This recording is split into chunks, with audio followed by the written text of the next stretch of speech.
그럼 크리스찬다운 삶은 어떤 삶을 말하는 것일까요? 크리스찬, 그리스도께 속한 사람이라는 그런 말입니다. 그리스도께 속한 사람이라면 어떤 삶을 살아야 될까요? 여러 가지로 표현을 할 수 있겠지만 그 중에 하나는 바로 기도하는 삶이라고 말할 수가 있을 것입니다. 크리스찬이라고 하지만 기도하지 않는다라고 한다면 그 사람은 진짜 크리스찬이 아니라고 말할 수 있을 거예요. 기도는요, 하나님과의 소통입니다. 하나님과의 소통인데 기도하지 않으면 하나님과의 소통이 없습니다.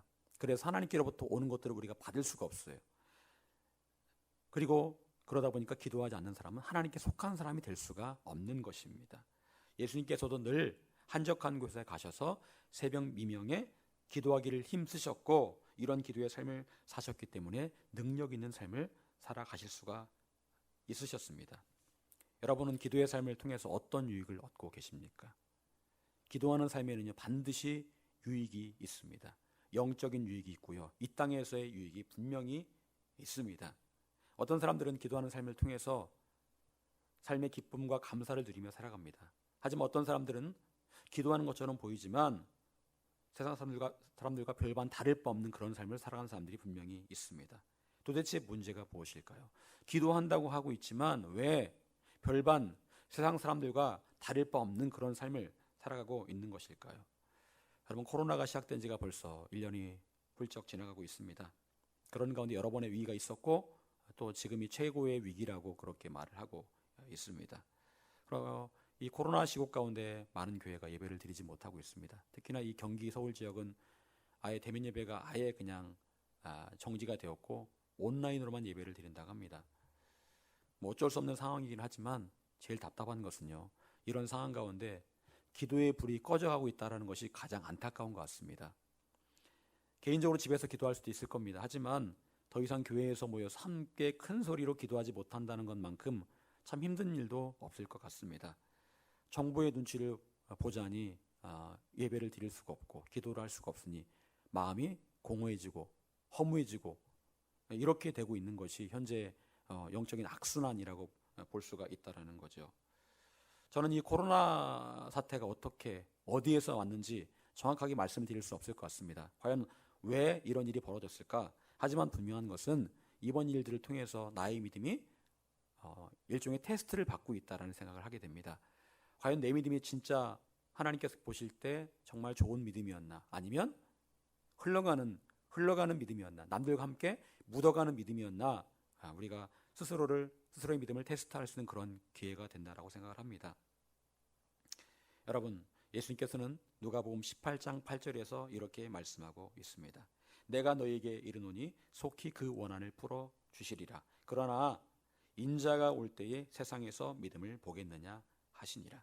인자가 올 때에, 예수님께서 재림하실 때에 징조가 있는데 어떤 징조가 있다는 겁니까? 예수님께서 오실 때에 세상에서 진짜 믿음 보기가 어렵다라는 거예요. 예수님께서 오실 때가 되면 한 가지 현상이 나타나는데 진짜 참된 믿음을 가진 사람 보기가 너무너무 어려워진다라는 겁니다.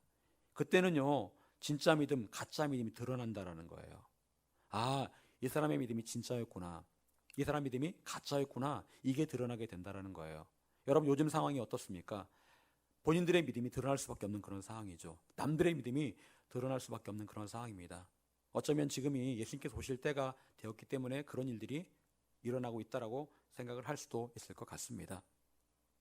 저번에 보니까 어떤 유명한 개그우먼이 기독교 방송에 나와서 간증을 하더라고요. 간증을 하는데 그런데 그 개그우먼이 또 다른 일반 TV 프로그램에 나와서는 술을 마시고 있더라고요. 마음이 좀, 저는 그 사람을 비난하고 싶은 마음이 있는 게 아닙니다. 그런데 그런 마음이 생기더라고요. 저 사람의 간증을 들었던 사람 가운데 초신자가 저걸 보면, 그리고 그 자매가 다른 데서 또 다른 프로에서 술을 마시는 걸 보면 어떨까? 어쩌면 시험에 들 수도 있겠다라는 생각을 하게 되었습니다. 간증했던 그 입으로, 하나님을 찬양했던 그 입으로 세상에서 술을 마시는 것을 보면 시험에 들 수도 있겠다라는 그런 생각을 하게 되었습니다. 여러분, 예수님께서 오실 때가 가까이 오는 이때에 왜 많은 크리스찬들에게서 경건의 모양은 있지만 능력이 사라지고 있는 것일까요? 경건의 모양은 있지만 왜 경건의 능력이 사라지고 있는 것일까요? 근본적인 원인을 찾아보다 보면 그것은 바로 그 사람의 기도 생활에 문제가 있다라는 거예요. 여러분, 많은 사람들이 정말 힘들 때면 기도의 자리에 나아갑니다. 갑자기 툭 터진 어떤 문제 때문에 기도의 자리에 나아갑니다. 하지만 갑작스런 그 문제 앞에 기도할 때 기도가 잘 안 됩니다. 평소에 기도를 했던 사람들은 기도가 잘 되지만 갑작스런 문제 앞에 기도하려면 기도가 잘 안 돼요. 차를 오랫동안 세워놓으면 차가 이게 키로수가 안 늘어나니까 좋은 차 같지요. 하지만 그렇지 않습니다. 10년을 탔는데 10년이라는 연식이 있는데 키로수가 2만 킬로밖에 안 돼요. 여러분, 좋은 차 같지요? 좋은 차가 아닙니다. 계속해서 그에 합당한 운행을 해 주어야 차가 잘 굴러가고, 그런 것처럼 우리 기도 생활도 마찬가지입니다. 우리가 매일매일 우리의 기도 생활에 기름을 쳐야 되는 거예요. 매일매일 우리가 기도해야 되는 이유가, 기도하지 않으면 정말 급한 상황에서 기도하려고 할 때 기도가 되어지지 않기 때문에 그렇습니다. 여러분, 우리 매일매일의 기도의 삶은 어떤 모습이어야 할까요? 각자의 기도 제목이 다 다를 겁니다. 나라를 위해서, 민족을 위해서, 아니면 가족을 위해서, 학교를 위해서, 직장을 위해서, 각자의 기도 제목들이 다 다를 겁니다. 우리가 그런 기도 제목들을 가지고 하나님께 아뢰입니다. 하나님께서 우리 각자에게 기도 제목을 주셨고, 우리에게 주어진 그 기도 제목을 가지고 열심히 간구합니다. 하지만 어떤 기도를 드리든지 우리가 잊지 않아야 할 기도의 원칙이 있습니다. 그 원칙을 오늘 말씀을 드리기를 원합니다. 오늘 본문 빌립보서 6장 7절, 4장 6절, 7절 우리 같이 다시 읽어보겠습니다. 자, 시작.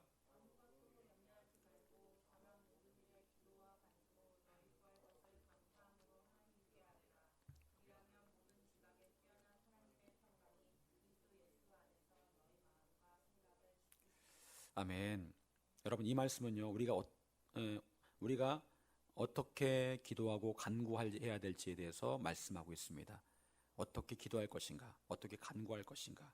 자, 그리고 동시에 내가 정말 잘 기도했는지, 정말 잘 간구했는지를 알 수 있는 지표가 있다라고 또한 이 말씀 가운데 설명하고 있습니다.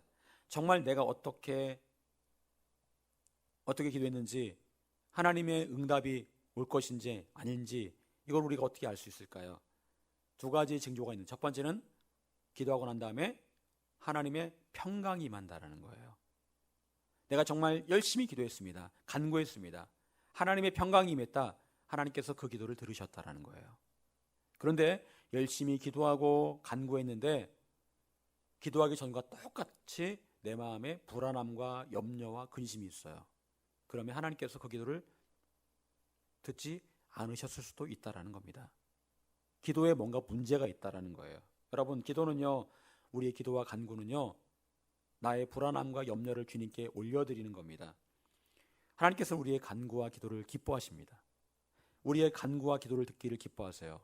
여러분, 부모님들은요, 자녀가 부모님께 뭔가를 요구할 때 굉장히 귀찮아하고 싫어하는 것 같지만 안 그렇습니다. 부모 입장에서는요, 자녀가 나에게 뭔가를 해달라고 하는 것은 내가 필요로 하다는 거거든요. 그러니까 그게 오히려 감사한 거예요. 더 이상 나중에 부모님한테 어떤 요구도 하지 않는다면, 아, 이제 내가 할 일이 없구나, 더 이상 내가 이 아이를 위해서 할 일이 없구나라는 그런 마음이 들 겁니다. 오히려 마음이 서운해질 거예요. 마음이 서운해질 겁니다. 하나님께서는요, 우리의 기도와 간구를 받기를 기뻐하십니다. 그리고 우리의 기도와 간구를 받으신 다음에 우리 마음에 확신을 주기 원하세요. 그 확신이 바로 하나님의 평강으로 우리 마음을 채워주시는 겁니다. 염려와 근심이 떠난 그 자리를 하나님의 평강으로 채워주기를 원하신다는 거예요. 예수님께서는 요한복음 14장 27절에서 이렇게 말씀하셨습니다. 평안을 너희에게 끼치노니 곧 나의 평안을 너희에게 주노라. 내가 너희에게 주는 것은 세상이 주는 것과 같지 아니하니라. 너희는 마음에 근심하지도 말고 두려워하지도 말라. 마음에 근심하지도 말고 두려워하지도 말아라. 내가 너에게 두려움과 근심 대신에 나의 평안을 채워줄 것이다. 여러분, 요즘 많이 두려우시죠? 우리 3개 지역에 유흥업소에서 코로나가 많이 나왔답니다. 저도 몰랐는데 머리 깎다 보니까 그런 얘기를 하시더라고요. 롯데마트까지는 알았는데 3개 지역에 마산 회원구에 나오는, 회원구라고 뜨는 건 대부분 다 3개래요. 네, 3개의 유흥업소에서 코로나 환자가 많이 나왔답니다. 그래서 지금 미용실에 갔는데 사람이 없어요. 안 돌아다닌대요, 요즘요. 여러분, 그런 거 생각하면 두려우시죠? 걱정되시죠? 아우, 내가 혹시 코로나 걸리면 어떡하나. 여러분, 그런데 하나님의 뜻은요, 근심하는 것도 아니고요, 두려워하는 것도 아닙니다. 우리 마음에 평안으로 채워주시는 것입니다. 주님께서는요, 우리에게 이 평안을 주기 원하신다고 말씀하세요. 세상이 주는 평안은 어떻습니까? 잠시 잠깐 내가 얻는 어떤 조건에 의한 평안입니다. 내가 좋은 집을 샀어요. 좋은 차를 샀습니다. 좋은 사람과 결혼했습니다. 잠시 잠깐의 평안이 있죠. 일시적인 평안이 있습니다. 기쁨이 있습니다. 하지만 한계가 있습니다. 우리 육신이 누리는 평안이고 우리 혼이 누리는 평안이에요. 하지만 주님께서 주시는 그 평안은 우리의 영이 누리는 평안입니다. 예수님께서는요, 우리에게 이 영이 누리는 진짜 평안을 주기 원하십니다. 여러분, 찬송가에 그런 찬송가가 있죠. 주 날개 및 내가 평안히 쉬네. 밤 깊고 비바람 몰아쳐도 아버지께서 날 지켜주시니 거기서 평안히 쉬리로다. 주 날개 및 즐거워라. 그 사랑 끊을 자 뉘녀. 주 날개 및 내 쉬는 영혼. 영원히 거기서 살리. 비바람이 몰아쳐도, 세상의 폭풍 비바람이 몰아쳐도 내가 아버지의 날개 아래 있으면 평안하다라는 거예요. 그 평안을 하나님께서 우리에게 이 시간 주기 원하십니다. 여러분, 진짜 크리스찬이라면 우리는 이 평안을 맛볼 수 있어야 합니다. 언제요? 매일매일 기도하고 간구할 때마다 우리가 이 평안과 이 참된 평안을 맛볼 수 있어야 합니다. 여러분, 과연 여러분은 이 평안을 누리고 계십니까? 어떠세요? 세상에 줄 수 없는 그 평안, 하늘의 평안, 여러분의 영이 누리는 그 평안을 누리고 계십니까? 아니면 두렵고 근심되고 불안하십니까? 여러분의 현재 그 상황 때문에 근심되고 불안하십니까? 그러면 지금 내가 제대로 기도하고 간구하고 있지 못하다는 거예요. 여러분, 우리는 어떻게 이 평안을 누릴 수 있을까요?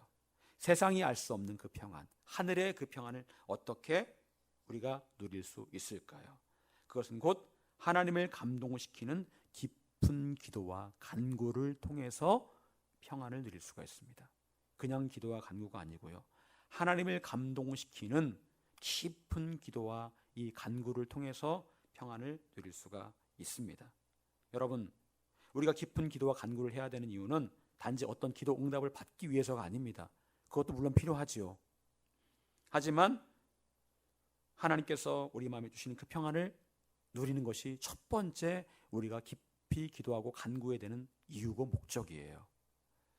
세상이 줄 수 없는 하늘의 그 평안, 누구도 나에게서 빼앗아갈 수 없는 그 평안을 누릴 수 있어야 합니다.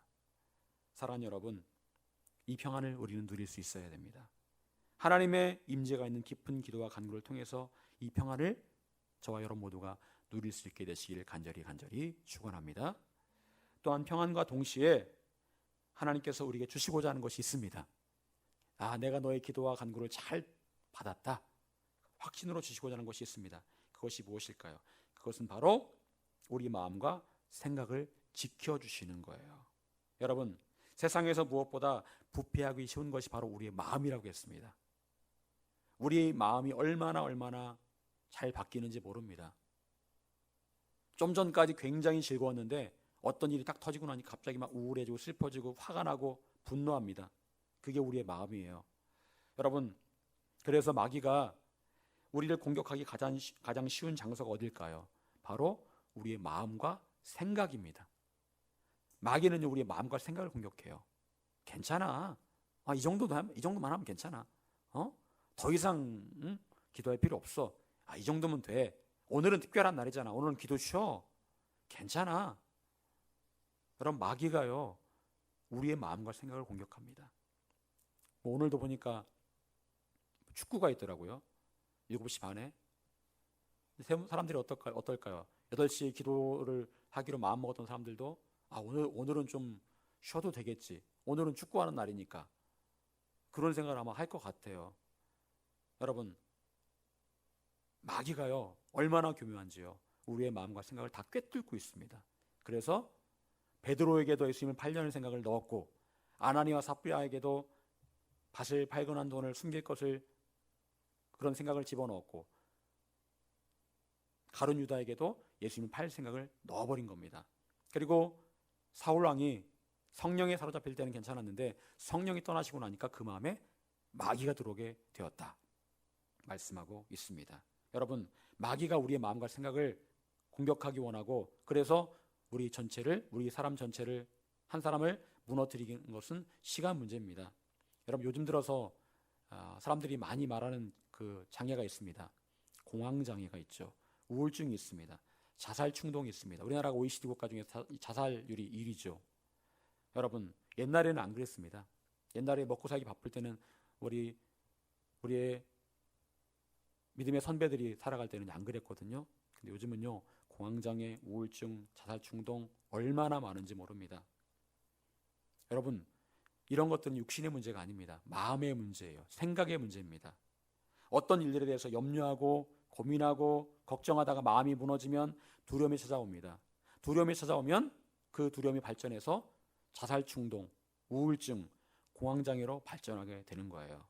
결국 마귀가 원한 대로 그렇게 끌어가고 있다는 거죠. 여러분, 예전보다 훨씬 더 많은 사람들이 이런 공황장애, 우울증, 자살 충동을 느끼고 있다고 합니다. 다른 말로 말하면 옛날보다 훨씬 더 마귀가 공격을 심하게 하고 있다는 거예요. 왜요? 예수님 오실 때가 얼마 남지 않았기 때문에 그런 겁니다. 그래서 마귀가 최후의 발악을 하고 있다는 거예요. 여러분, 모든 공황장애, 우울증을 다 어떤 마귀의 공격으로 단정 지을 수는 없겠지만 분명한 것은 상당한 부분은 영적인 문제와 관련이 있음을 우리는 부인할 수 없습니다. 그런데 여러분, 오늘 본문은 우리가 제대로 기도하면 우리 마음과 생각이 예수님 안에서 지켜질 수 있다라고 말씀하고 있습니다. 우리가 제대로 기도하고 간구하면 우리의 마음과 생각이 예수님 안에서 지켜진다라고 그렇게 약속하고 계십니다. 건강하게 우리의 마음과 생각을 붙들 수 있다라는 거예요. 여러분, 내가 제대로 기도하고 간구하고 있다면 나의 마음에 평안이 채워지고 생각과 마음이 지켜지게 될 것입니다. 그리고 마음과 생각이 무너지지 않을 때, 우리 마음에 평강이 채워질 때 하나님께서 예비하신 그 인생을 우리가 살아갈 수 있게 될 것입니다.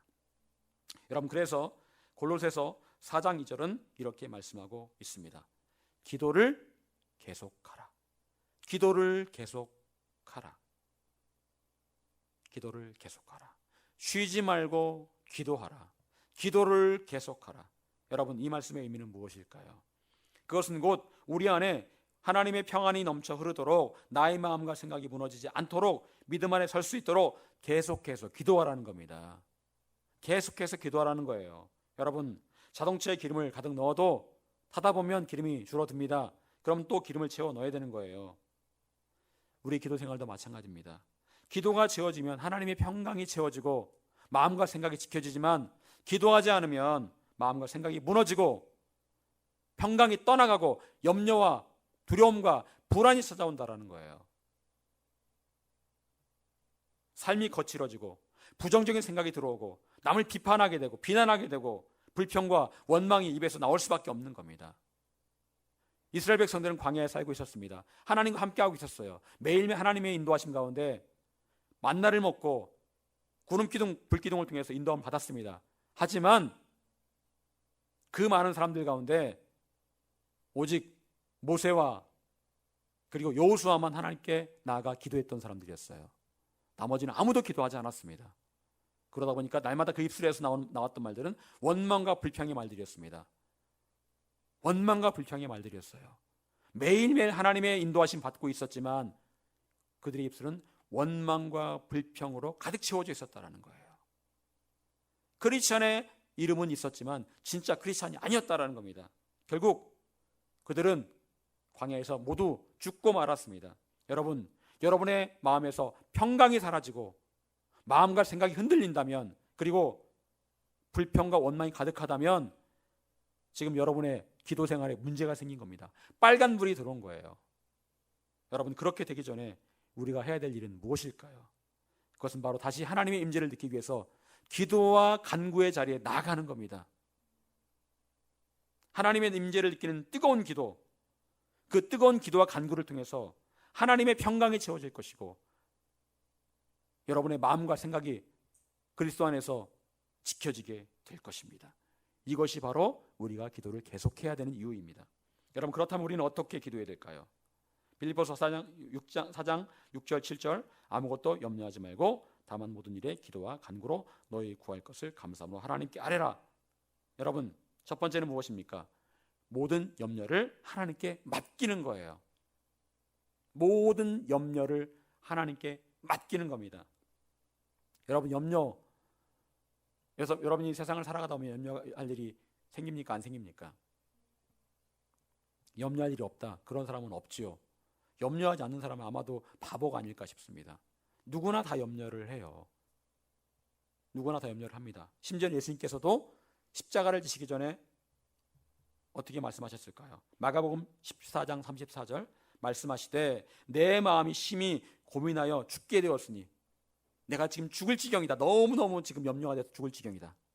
내일 내가 십자가를 져야 되는데, 여러분 생각해 보십시오. 내일 내가 죽어야 됩니다. 죽는데 그냥 죽는 것도 아니에요. 십자가에서 못 박혀서 이 손목에 못이 박혀서 피를 뚝뚝 흘리면서 수치스럽게 벌거벗긴 채 매달려 죽는다? 얼마나 염려가 되겠습니까? 그래서 예수님 말씀하십니다. 내 마음이 심히 고민하여 죽게 되었다. 염려가 된다. 두렵다. 그렇게 말씀하시는 거예요. 그런 말씀을 하나님 아버지께 털어놓은 게 아니라 제자들한테 털어놓으십니다. 얘들아, 나를 위해 좀 기도해다오. 내 마음이 너무 괴롭다. 너무 괴롭다. 하물며 우리야 말해 무엇하겠습니까? 누구나 다 염려하고 근심하고 걱정하고 두렵습니다. 두려워요. 여러분, 그런데 사도 바울은 우리가 기도할 때 아무것도 염려하지 말라고 권면합니다. 아무것도 염려하지 말아라. 이 말씀의 의미는 무엇입니까? 염려할 일이 당연히 있고 두려울 일이 당연히 있는데 그냥 끙끙 앓지만 말고 그 염려할 거리들을 어떻게 하라는 걸까요? 기도의 자리에 가지고 나와서 염려할 거리, 두려움을 주는 거리들을 하나님께 올려드리라는 거예요. 하나님께서 우리의 기도와 간구를 들으시는 이유는 세상의 염려와 근심거리들을 받아주시기 위해서 우리를 기도의 자리에 나오라고 말씀하시는 겁니다. 얘들아, 너희의 그 무거운 짐을 가지고 나에게 나아오렴. 수고하고 무거운 짐진 자들아, 다 내게로 오라. 내가 너희를 쉬게 하리라 말씀하세요. 그런데 우리는 이것들을 그냥 싸매고 내가 끙끙 앓으면서 세상적인 방법으로 그걸 해결하려고 합니다. 하나님은 전능하신 하나님이세요. 능치 못함이 없으신 하나님이십니다. 우리의 어떤 문제든지 능히 해결할 수 있는 분이세요. 그분이 하나님이십니다. 그리고 그 문제를 해결할 수 있는 유일한 방법은 바로 하나님 앞에 나가 기도하고 간구하는 것입니다. 여러분, 정말 염려할 일들, 두려움이 엄습할 때에 기도의 자리에 나아가 우리는 어떻게 해야 될까요? 우리가 할 수 있는 것이 있습니다.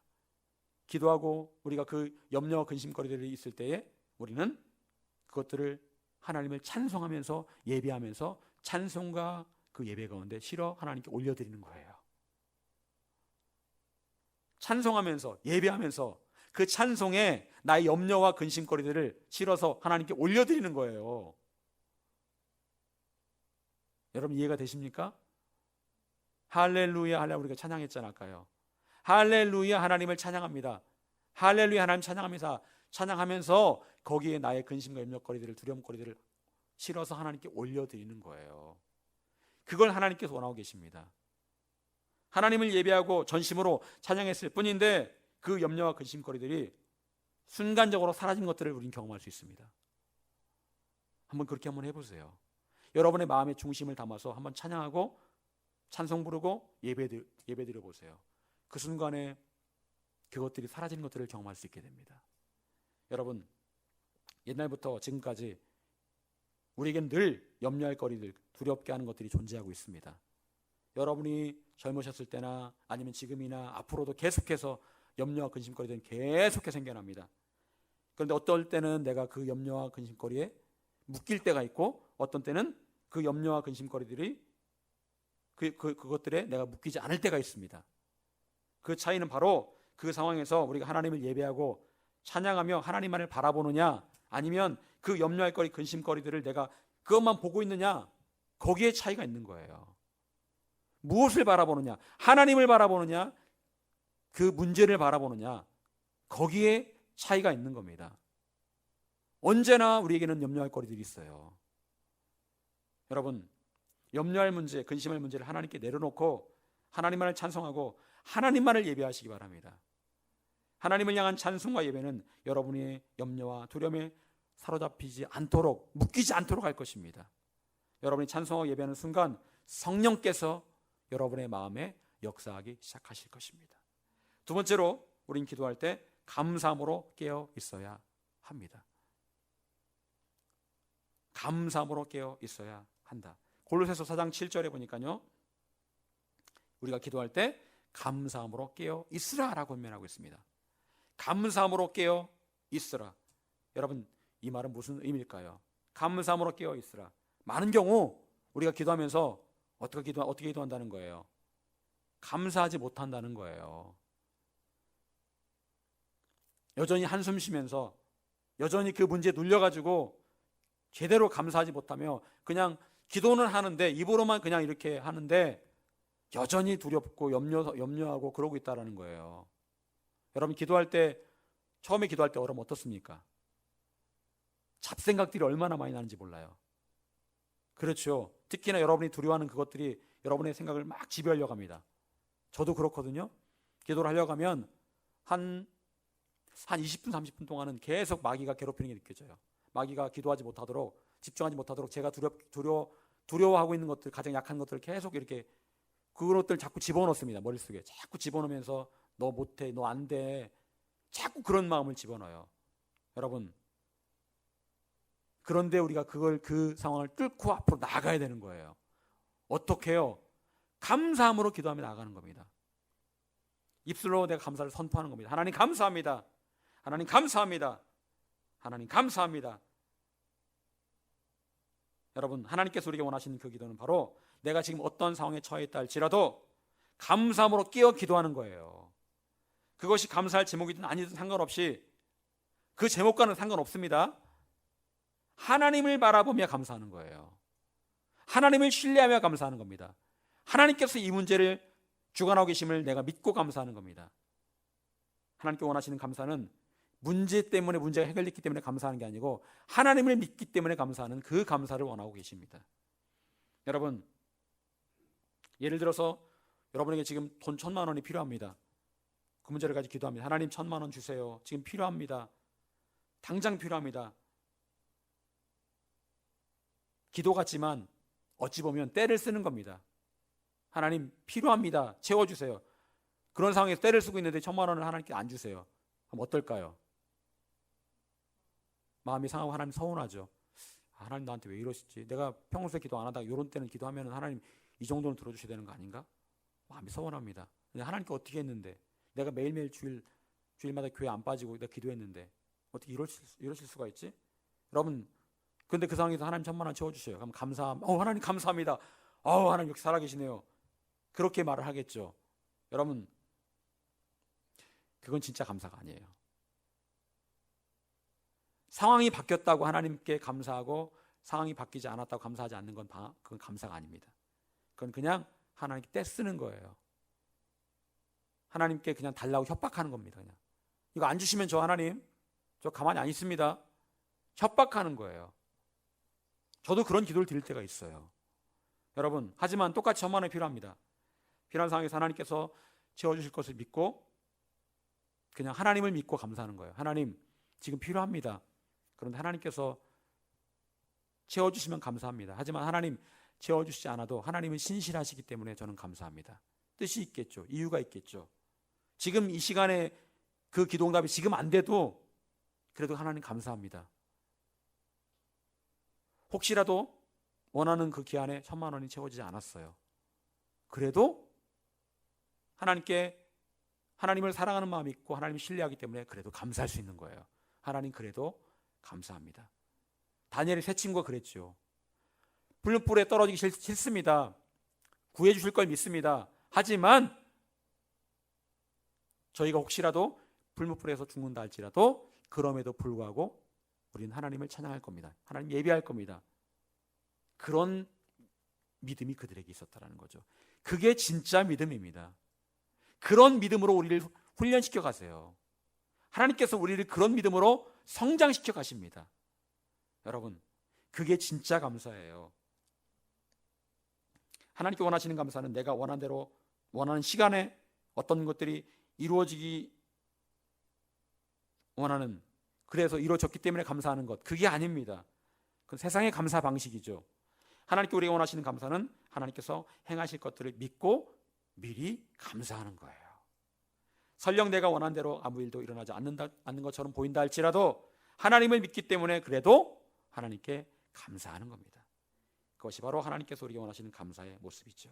그리고 이렇게 하나님만을 신뢰하며 감사기도 하기 위해서 우리는 늘 자신의 마음을 깨워야 합니다. 감사함으로 깨어 있으라. 늘 깨어 있으라. 내버려두면 감사하지 않는다라는 겁니다. 감사해야지. 의도적으로 나의 마음을 끼울 수 있어야 된다라는 거예요. 하나님 감사합니다. 하나님 감사합니다. 여러분의 입술을 선포하세요. 감사를 선포하세요. 감사할 상황이 아니에요. 선포하세요. 하나님 감사합니다. 예수님 감사합니다. 예수님 고쳐주실 것을 믿고 감사합니다. 예수님 이 문제를 해결해 주실 것을 믿고 감사합니다. 주님 감사합니다. 감사로 여러분의 입술을 채우시고 여러분의 마음과 생각을 채우시기 바랍니다. 의도적으로 그렇게 하시기 바랍니다. 그러면 진짜 감사할 일이 생기게 될 것입니다. 여러분이 어떤 상황이든 상관없이 하나님을 찬송하며 감사함으로 기도하시기를 바랍니다. 그렇게 기도할 때 하나님의 평강이 여러분에게 임할 것이고 하나님께서 여러분의 마음과 생각을 믿음 안에서 무너지지 않도록 지켜주실 것입니다. 사랑하는 여러분, 결국 우리는 날마다 하나님의 평강을 공급받고 우리 마음과 생각을 지켜가기 위해서 감사하며 기도하는 습관을 들여야 돼요. 뜨겁게 하나님 임재 가운데 기도하는 습관을 들여야 됩니다. 여러분, 제가 오늘 칼럼에도 적었지만 믿음은요, 은사인 동시에 노력의 결실입니다. 여러분이 열심히 간구하고 구하고 찾을 때에 하나님께서 믿음의 은사를 주시고 또 여러분의 삶을 축복해 주시는 거예요. 알아서 하시겠지. 알아서 하시겠지. 여러분, 그런 마음 가지고는 하나님께로부터 응답 받을 수가 없습니다. 마음을 다해서 구하고 찾고 두드리고 부르짖어 간구하고 그렇게 해야 되는 것입니다. 여러분 지금 하나님의 임재 가운데 기도하고 간구하고 계십니까? 어떤 형식적인 그런 기도가 아니라 진짜 하나님의 임재가 있는 그런 깊은 기도, 그런 깊은 기도와 간구, 그렇게 할 때 하나님께서 하늘 평강으로 여러분 가운데 채워주실 것입니다. 또한 기도할 때마다 하나님을 믿고 미리 하나님께 감사하시길 바랍니다. 그렇게 할 때 하나님께서 여러분의 감사대로 하나님 역사를 이루어 가실 것입니다. 바라기는 여러분 모두가 깊은 기도와 간구의 삶이 회복됨으로 하나님의 놀라운 은혜가 충만하시기를 간절히 축원합니다. 기도하겠습니다.